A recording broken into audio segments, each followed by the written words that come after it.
Blockbuster doesn't even begin to cover this. We're sitting in our office a few minutes before the start of the show, and news comes via ESPN and Shams Charania. The Mavs are trading 10-time All-Star and future Hall of Famer Anthony Davis with Jaden Hardy, D'Angelo Russell, and Dante Exum to the Wizards. What's staggering to me about this deal, we'll break it down from all angles. The Wizards did not give up any of their young core. They did not give up any of the pieces they care about. They did not give up any of their own first-round picks, including the top 8 selected hopeful, soon-to-be All-Star that they're drafting in the top 5 this year in one of the deepest draft classes ever.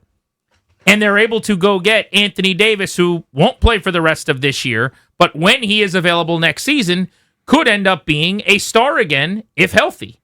And so they have now brought in Trae Young, not playing right now, but will play next season, Anthony Davis for next season, and around those two guys, you've got developing sharpshooter Trey Johnson. You've got a big who is becoming and flourishing into kind of all-star form in the future ahead of our eyes, and Alex Sarr. They are done deconstructing, and it looks like they're going for it into next season. Michael Winger, Will Dawkins, rest of this front office, wherever you guys are, take a little bow. Look in the mirror, point at yourself, and say, good job. This is a masterclass. This is a front officing masterclass. This is what I have begged my entire life. With all due respect to some of the really kind, nice people, quality enough GMs, I suppose, some legends in this town, not the Ernie Grunfelds of the world, but, there are other guys that were upstanding dudes. This is the kind of imagination and three-dimensional chess I have begged for. Think about what they had and what they have now. They took Bradley Beal and Kyle Kuzma and turned it into so many different picks, so many different assets. They haven't really given up their own, as you already said. A 2026 first-rounder from Oklahoma City, a 2030 first-rounder via Golden State, a second-rounder via Phoenix, a second-rounder via Chicago, and a 2029 second-rounder via Houston. You didn't notice any Wizards stuff in there. They horse-traded Bradley Beal and Kyle Kuzma into Trae Young, Anthony Davis, several pick swaps, a top 8 protected pick that they're going to get, and a chance at maybe their best player who's still playing in college right now. Well, think about this roster, this starting lineup, what it's going to look like next year for this Wizards team. And for the fans out there who have watched bad basketball for many years, purposefully so that they could get to this point. You're talking about Trae Young and Trey Johnson, some variation of them leading your backcourt, with a front court that will include Anthony Davis and Alex Sarr, and probably whoever you draft in the top 5 starting at the other position as your 5th guy, as your swing player or your wing. And on top of that, now your depth includes the guys that were the key players, the key pieces here. Keyshawn George coming off the bench, Bilal Coulibaly coming off the bench. By not giving up any of their assets, by not giving up any of the guys that have a chance to be really, really good players for them, in this deal, they have a chance to be pretty deep and extremely competitive in the next season. Now, I will say on the other side of this, if you want to play devil's advocate for a moment, because I'm getting plenty of blowback. There are a lot of people like me and you that are excited and think, what a hell of a job by this front office to get Trae Young and Anthony Davis and 5 pick swaps for Beal, who had a no-trade clause. Oh, by the way, made it kind of hard. And Kyle Kuzma. It seems like, as you said, masterclass 3D chess. But Anthony Davis is 32 years old, about to be 33, and he's hurt all the time. Oh, yeah. So if you want to be a party pooper, you're allowed to be. You could say, this guy can't stay on the floor, will end up in street clothes, and is 33 and at the end of his career. And really, you did all of this to get these assets, to get this space, to find your superstar, and then you chose the wrong one. If you're negative and that's how you feel about a 10-time All-Star. I think there's a seat at the table for a conversation where we could talk about that. But the appreciation I have is for the process, which has been so good. If you want to say this was a little earlier than you expected, like I thought something like this was coming maybe in the offseason or maybe a year from now. Maybe, yeah. Probably a year from now would have been a better, more reasonable timeline. The Trae Young thing was a little surprising to me. I didn't love that as much as everybody did because I'm not sure he's a winning player, really. But you see the vision now, don't you? Yeah. The idea of the deconstruction phase being over, and now you're going to build one of the more interesting lineups in the Eastern Conference as soon as next season. And I just don't want to forget, they've got a top 10 pick coming in here, maybe top 5, could be 2 or 3 overall. Danny, that could be a future superstar. And that's my point. I said this already. I'm going to say it again. I think their best player is not on the roster yet. I think their best player is one of 3 kids potentially that's dominating college basketball this year. And there's a couple other guys that can really help you in this draft, but I think that top 3 is so elite that you throw a dart at the board, you hit one of them, you end up with your superstar. So now you're talking about Anthony Davis, Trae Young, the emerging Alex Sarr, and everybody else that you mentioned as, I don't want to say supporting cast, because, Davis is certainly a Hall of Famer. But you look at it, and if it doesn't work with Davis, if he's constantly hurt, you are a year away, basically, from salary dump territory. You can kind of pivot and move away from him. I mean, that's the thing, is you didn't give up Alex Sarr or Trey Johnson or anybody that's part of the furniture here. You gave up pieces on the periphery and other people's picks to take a shot, and you kept your own powder dry. Again, the downside of this is next year you probably won't be in the lottery. That's the worst this could be, in my view, right? Like, you're not a championship contender. You almost certainly won't be. Yeah, so you're pushing your pick down the board. There's nothing next year in terms of the pick that's protected, though, right? Like, in other words, they're not at risk of losing that pick. So if you're picking 16 or 18 or 21 because you're a play-in team or a playoff team or you win a round or whatever and you're picking 23, it feels worse for the long term of the rebuild because the piece you're bringing back is 33 years old. That's not the worst downside ever for a fan base that's been sitting around watching the worst team in the NBA for 4 years. Yeah, and this is the point. So he's got a player option, talking to Anthony Davis, for the 27-28 season, meaning next year he's under contract, and there's a chance he opts out, maybe he doesn't, but you could spin him again next year if he's injured and he's in the same position that Dallas is in, where they're just treading water going nowhere. Which I wouldn't hate, by the way. That's a massive asset in terms of money coming off your books. This is the point. And other teams would want that asset. Absolutely. And again, so the downside is when you go pot committed and end up with Jan Mahimi. The downside is when you go all in and end up with with Trevor Ariza for the 3rd time.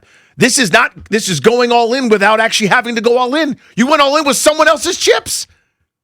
What the hell is going on, first of all?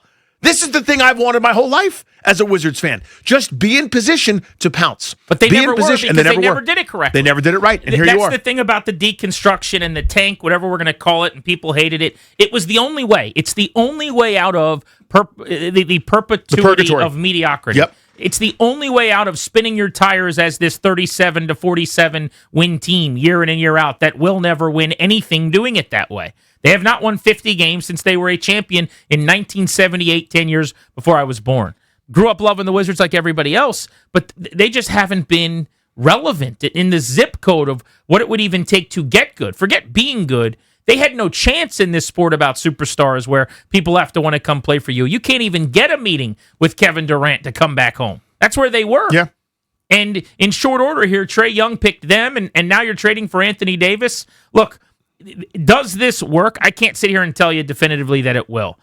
I get some of the pushback when you're talking about injury history for some of the guys they're bringing in, age, but I do think you have to at least be, first off, impressed by the chess that has been played here. When they started tearing this thing down with Schlink and Dawkins and Winger, and you and I were each day breaking down another move, this Chris Paul thing and this Bradley Beal thing, like that was when you were just taking a wrecking ball, Miley Cyrus style, to the house. From that to this, it's been a textbook build. If this isn't quite the move you wanted at the end to try to build the thing back up, we'll have that conversation. We can cover that in the weeks and the months ahead. But damn if today isn't fun if you're a Wizards fan. You have sat and watched other teams make these deals for years, and you're finding out today it's your time now. Again, I just keep saying this. I've always wanted to be in the position. Why not Washington? What has always happened I said always, but in the last several decades of the NBA, kind of in this post-Jordan fallout, right? Kobe played his whole career in LA. Jordan, obviously, the last couple of years here. But what would happen is free agency would occur or whatever. A certain city, some are already built in, Miami, New York, Boston, LA, are cool. They're just thought of as cool. And so guys want to go play there, even if the records hadn't been any good, even if a team hadn't won in a long time. Then there's a bunch of cities that just weren't cool. That transition from uncool to cool. Oklahoma City was not cool. Now it's the place to be. Now you want to be with SGA and this front office. They're awesome. They're shucking and jiving. They found Luke Dort, by the way. Look at Chet Holmgren. How novel do you see?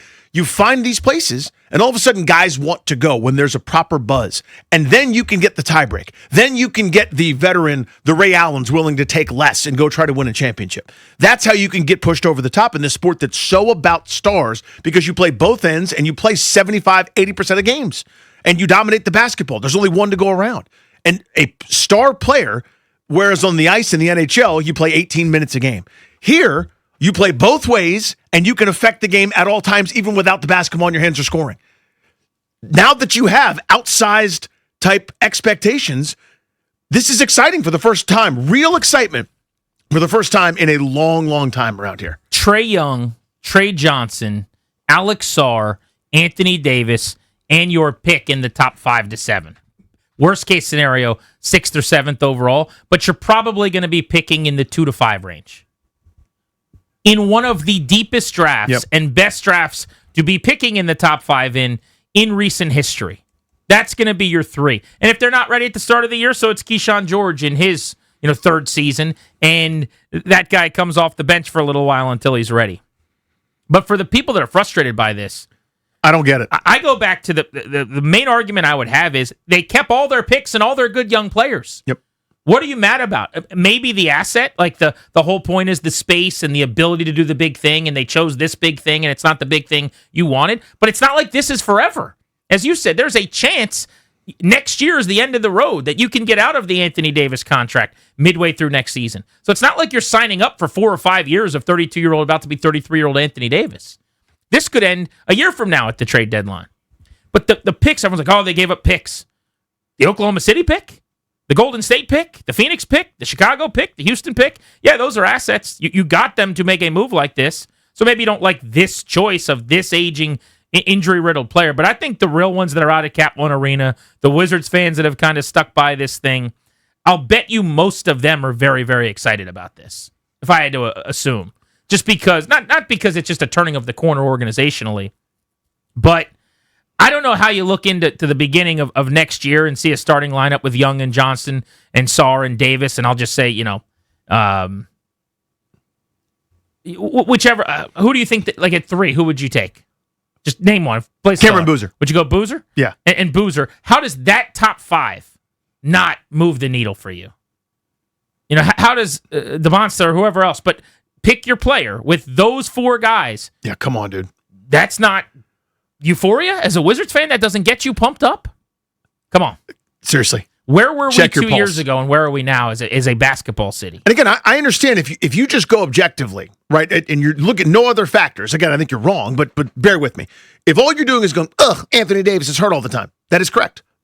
Frankly, that's the reason he's available, right? If he's not hurt all the time, he's 25, 12, and 3 blocks a game, and is an all-defensive team candidate and a defensive player of the year candidate who you can do anything with, who is a dominant basketball player when he's right. That's why Dallas made the trade. Now, they should have made the initial trade for Luka, but whatever, here we are. The reason he's available is because there's a wrinkle. There's something wrong, and that wrong is right now it's a hand, but it's always something with Anthony Davis. Now, you're rolling the dice. My point is, if it doesn't work, you're not left in purgatory again. You're not screwed.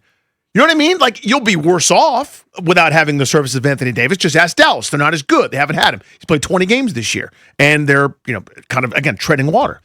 If you don't have him, you are a year closer to being out of it. You're a year closer to having him be a negative carry, but an asset that you can then spin for more space and kind of start this over again. And Trae Young isn't long-term either. You've got a shot now. You've got flexibility to have more shots as your window is now wide open with cap flexibility, with draft picks. They still have a net incoming of draft picks if you look at their future picks.